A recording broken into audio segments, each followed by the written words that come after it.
Hello, my people. It's been so long since I've seen y'all. I'll be glad when we can all get back together in class. And I just want to tell you, I've now learned how to do videos. So I'm hopefully going to be giving you videos to watch. I'm sorry that it's been a little late on the higher order polynomials. I had a very bad case of poison ivy and I was out last week with that, but I'm back. Your test is supposed to be Friday. Now, I don't want y'all freaking out over that. It is a very easy test. It is all multiple choice. Ms. Darden is concerned it is way too easy.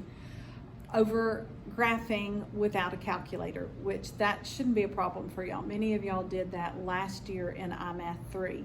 But today I want to give a few more, just showing you how to do synthetic division to kind of tune that in, and then also the rational root theorem. The only thing the rational root theorem is for is to help you find a root rather than just like picking numbers out of the air. This gives you a selection of numbers to choose from to use that will only work. Other numbers would not work. So it saves you some time. And it's really not that long of a deal to do.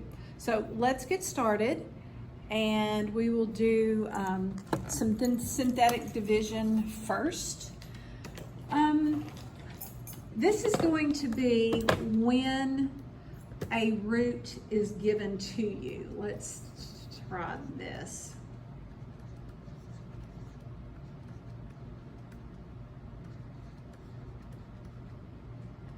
(36x squared plus 16x). When we know that that's our given. So we have a root where x is equal to 2, and we know that we are going to have a total of 4 roots. Well, I can already factor out an x, and I will be left with negative 3x cubed plus 20x squared minus 36x plus 16. So here I know that x is also a root. So I have a root at 2 and a root at 0. So because I know that 2 is a root, that's what I'm going to use.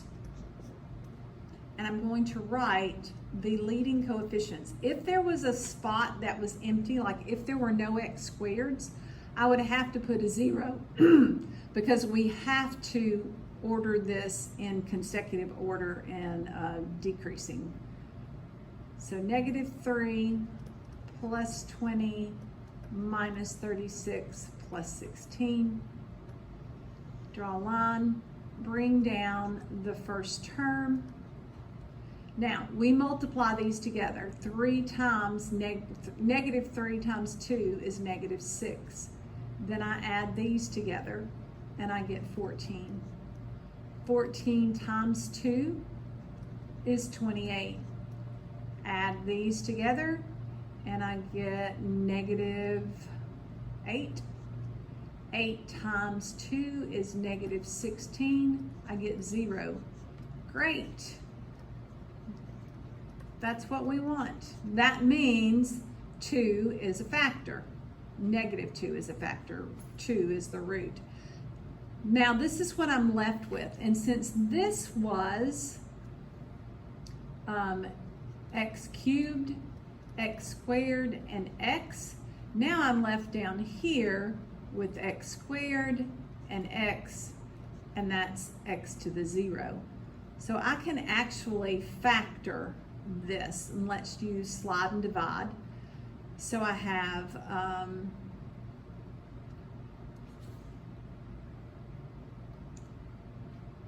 to multiply that by a negative. So let's say this is going to be x squared plus 14x plus 24 because I multiplied that by the negative.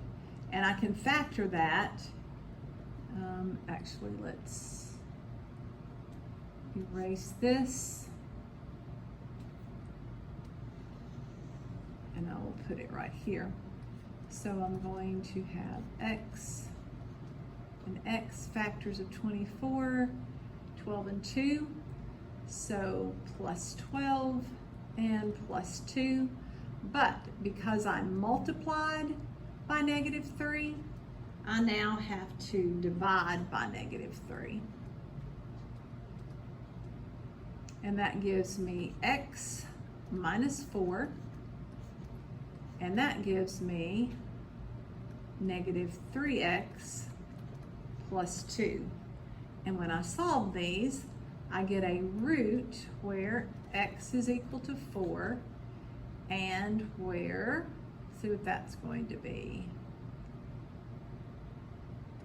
X is equal to 2/3.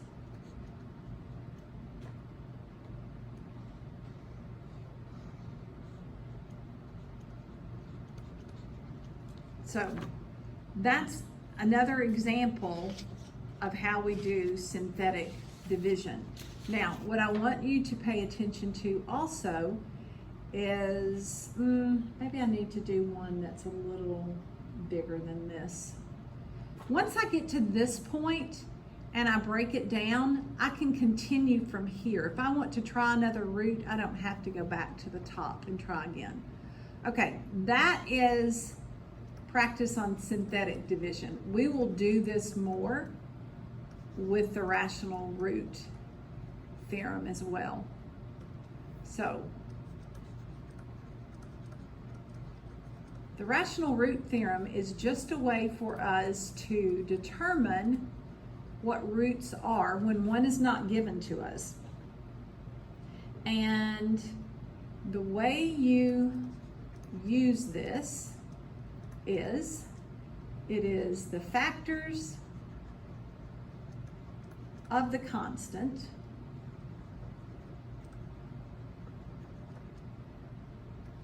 over the factors of the leading coefficient. And this is always plus or minus. So let's do an example of one of these. So hope that you have that down.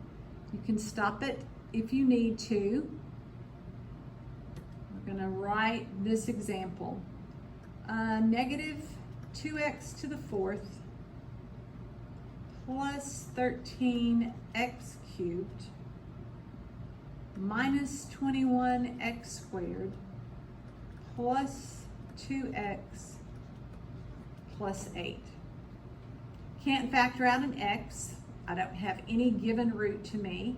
So I need to find the factors of 8, which are 1 and 8, 2 and 4. Okay, that's all. And then the factors of 2 are 1 and 2. These are my possible, well, I guess I should not necessarily write that yet because I don't have them all written out. So we're going to have 1 over 1, then we have 2 over 1, 4 over 1, and 8 over 1. Then I will have 1 over 2,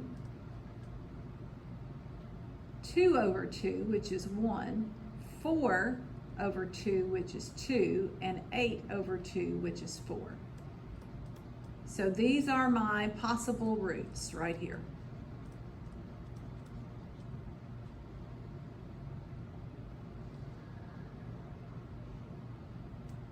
Okay. Now let's try synthetic division. And I'm going to write all my coefficients here. I don't have any spot that is filled with the 0. And what do I want to try?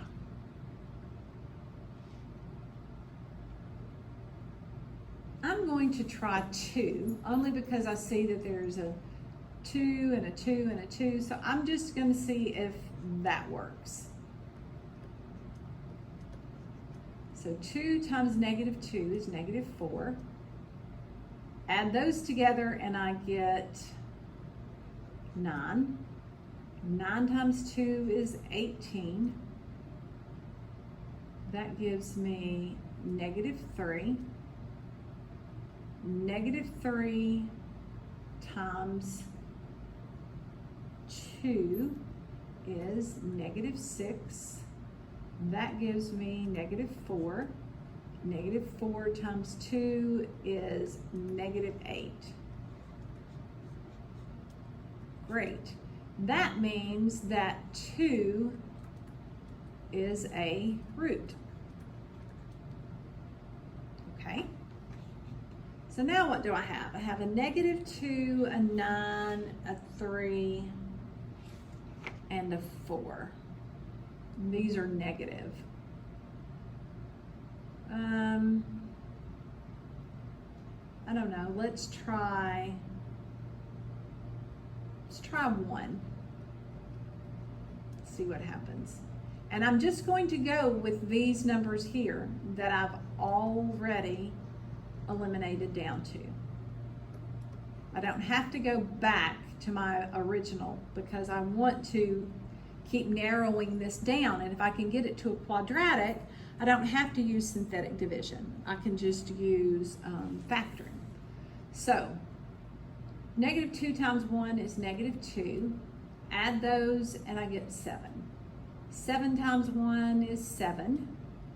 Add those and I get 4. 4 times 1 is 4. Add those and I get 0. Great. That means that 1 is a root. Well, let's try -1. And again, there's no rhyme or reason. I just picked some because I think they may work. All right, bring down our -2. -2 times -1 is 2. 2 and 7 is 9. 9 times -1 is -9. I add those together and I get -5. Well, that's not 0. So -1 won't work. Well, now let's go back to what I had before. Maybe we can just get to the point, because this is x to the 4th. This is x cubed. That would not work. Okay. Can I use this as -2x squared plus 7x plus 4? Rewrite that. X squared plus 7x minus 8. And when I factor that,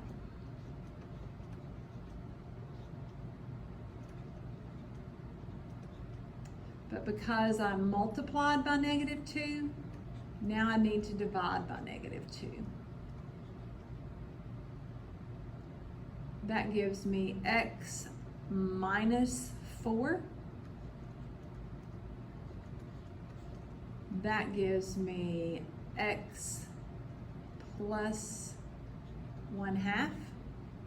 So I have a root where x is 4 and where x is -1/2.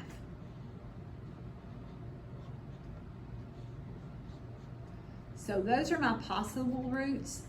My real roots are 2, 1, 4, and -1/2. From all this, I need to be able to graph my equation. And I know I have a root at 1, 2, 3, 4, and then there's a -1. So I have a root at 2, at 1, at 4, and at -1/2. It is negative, so it's concave downward. I know it's going to be going up here. I have a y-intercept of 1, 2, 3, 4, 5,